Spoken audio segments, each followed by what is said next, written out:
Which is the best, most important part of an arrow? By definition, it should be the tip. It does all the work which is supposed to be done by the arrow to hit the target.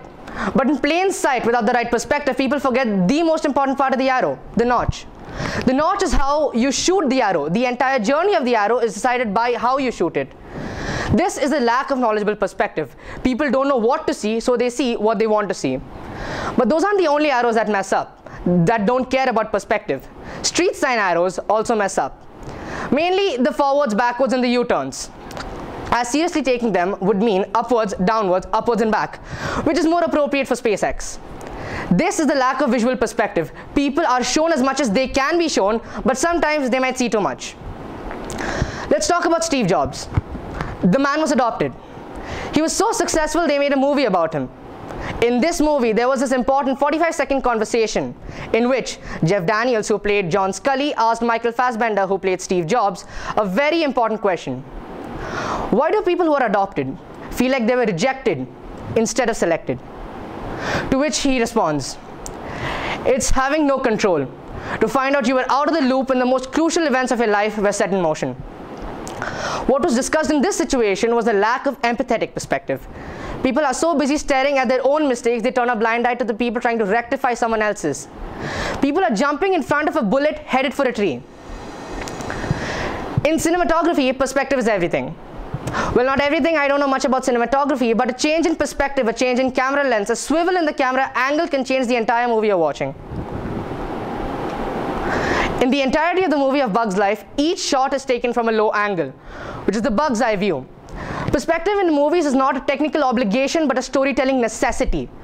But movies tend to forget it and use the camera as a tool instead of addressing it as a member of the audience, as the people see what the camera sees.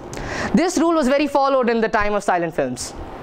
In this case, it is the lack of necessity of perspective. Unless there's a need to see it right, you won't.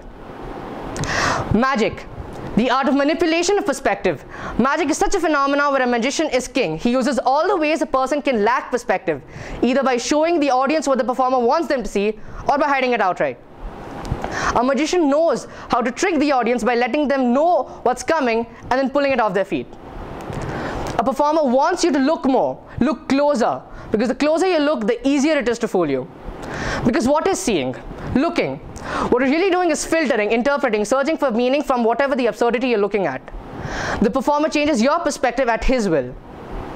The lack of manipulative perspective is where a person makes you see what he or she wants you to see. So keeping your eyes wide open and looking at everything is exactly what you shouldn't be doing. Let's get into science. Scientific perspective depends on dimensions. The dimensions are how we see. Michio Kaku, an American theoretical physicist and futurist, had this interview where he was asked, "Why do we need another dimension?" Where he replied, "To stop being a fish." This reply needs context.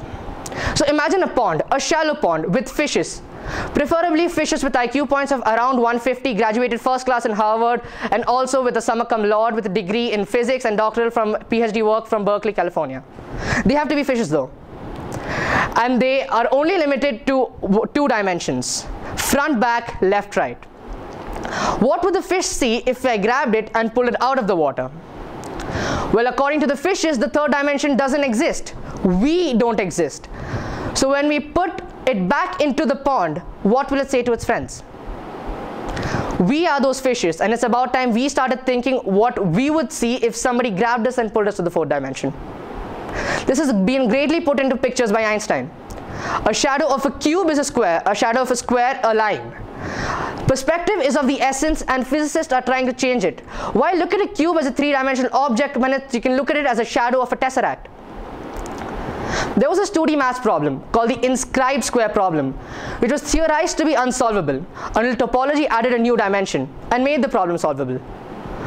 The prior lack of dimensional perspective turned this solvable problem unsolvable. There's an old story of a blind man and an elephant. The blind man asked 3 people to describe the elephant. One says the elephant is long and skinny like a snake. The other says the first doesn't know what he's talking about, and it says the elephant is like a trunk of a tree, round and thick. The third says they both are wrong and the elephant is wide and circular like a giant disc. But the blind man goes home knowing what an elephant looks like. The amalgamation of different perspectives gave him an insight, because at the end of the day, not only did he see, but he knew.